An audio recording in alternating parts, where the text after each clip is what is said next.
Hello दोस्तों, आज के इस वीडियो में रोलेट सत्याग्रह रोलेट एक्ट के बारे में पढ़ेंगे। सबसे पहले ये देखते हैं कि रोलेट एक्ट अंग्रेजों के द्वारा लाया क्यों गया। देखिए, हम जानते हैं कि 1914 में प्रथम विश्व युद्ध स्टार्ट हुआ और 1919 के आते आते प्रथम विश्व युद्ध का अंत हो गया। इस समय के युवा वर्ग, भारत के युवा वर्ग उग्रवादी प्रवृत्ति के होते जा रहे थे और उनके मन में अंग्रेजों के प्रति असंतोष की भावना थी। इस समय के युवा वर्ग क्रांतिकारी गतिविधियों में ज्यादातर शामिल होने लगे थे।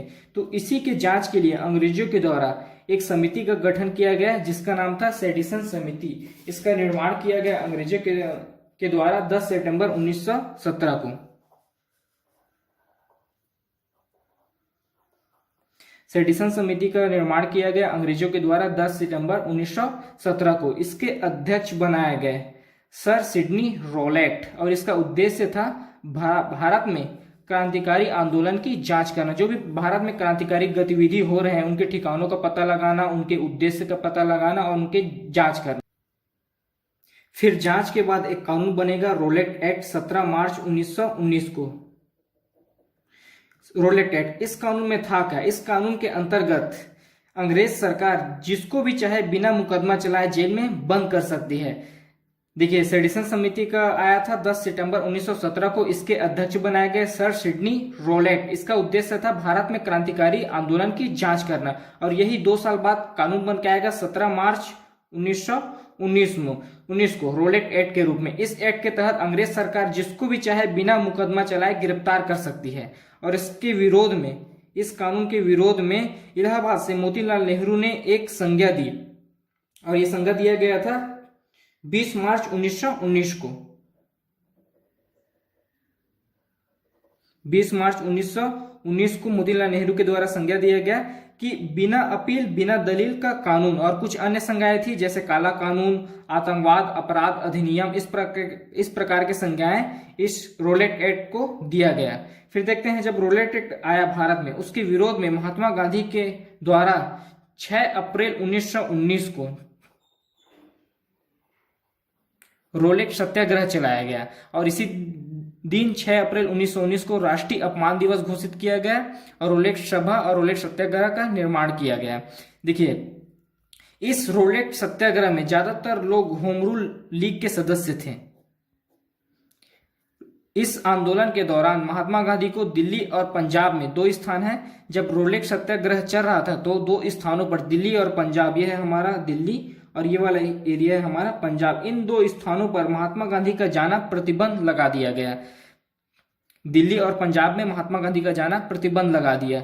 फिर क्या होता है कि मुंबई से महात्मा गांधी 9 अप्रैल को दिल्ली में प्रवेश करते हैं। 9 अप्रैल को महात्मा गांधी मुंबई से दिल्ली में प्रवेश करते हैं। यहाँ पर है दिल्ली।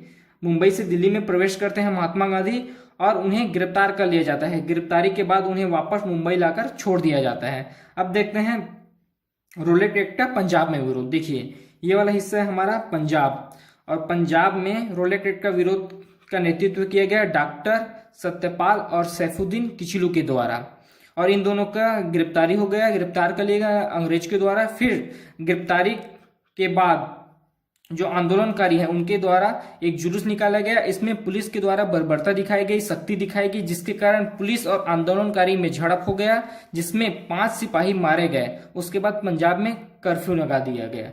तो ये थी रोलेट एक्ट की घटनाएं। चलिए एक बार और देखते हैं रोलेट एक्ट रोलेट सत्याग्रह की सारी घटनाओं को। देखिए, 10 सितंबर 1917 को अंग्रेजों के द्वारा एक समिति का गठन किया जाता है जिसका नाम था सेडिसन समिति। इसका उद्देश्य था कि भारत में क्रांतिकारी आंदोलन की जांच करना। जो भी भारत में क्रांतिकारी गतिविधि चल रही है उनकी जांच करना, उनके ठिकानों की पता करना, उनके उद्देश्य का पता करना, ये सब सेडिसन समिति के द्वारा किया जाना था और इसके अध्यक्ष बनाए गए सर सिडनी रोलेट। जब सेडिसन समिति 2 साल बाद एक कानून पास करती है जिसका नाम था रोलेट एक्ट। सेडिसन समिति के द्वारा 2 साल बाद एक कानून पास किया गया जिसका नाम था रोलेट एक्ट। 17 मार्च 1919 को रोलेट एक्ट भारत में पास किया गया।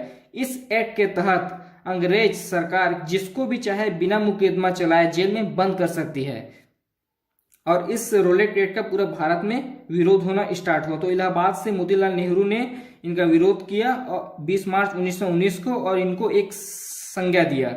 मोतीलाल नेहरू के द्वारा रोलेट एक्ट को कहा गया बिना अपील बिना दलील का कानून, और कुछ अन्य संज्ञाएं भी इसे दिया गया, जैसे काला कानून, आतंकवाद, अपराध अधिनियम, इस प्रकार के संज्ञाएं रोलेट एक्ट को दिया गया भारत में। फिर देखते हैं रोलेट सत्याग्रह। देखिए, महात्मा गांधी के द्वारा रोलेट एक्ट के विरोध में रोलेट सत्याग्रह चलाया गया। इसका स्टार्ट हुआ 6 अप्रैल 1919 को, और इसी दिन राष्ट्रीय अपमान दिवस भी मनाया गया। और रोलेट सत्याग्रह में ज्यादातर जो सदस्य थे वो होम रूल लीग के सदस्य थे, युवा वर्ग थे ज्यादातर।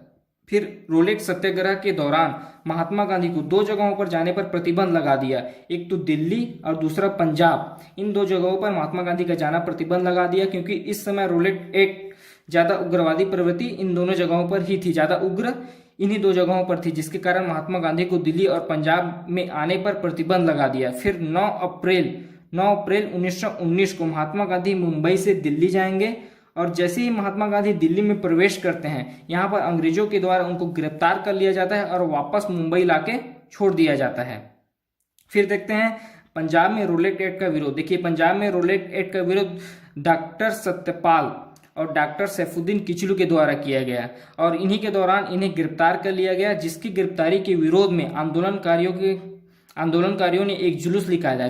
फिर इस जुलूस में आंदोलनकारी और सिपाहियों के बीच झड़प हो गई। इस आंदोलनकारी में सिपाही ने थोड़ी बर्बरता दिखाई, थोड़ी सख्ती दिखाई, जिसके कारण आंदोलनकारी और सिपाहियों के बीच झड़प हो गई, जिसमें 5 सिपाही मारे गए। उसके बाद क्या है, पंजाब में कर्फ्यू लगा दिया गया।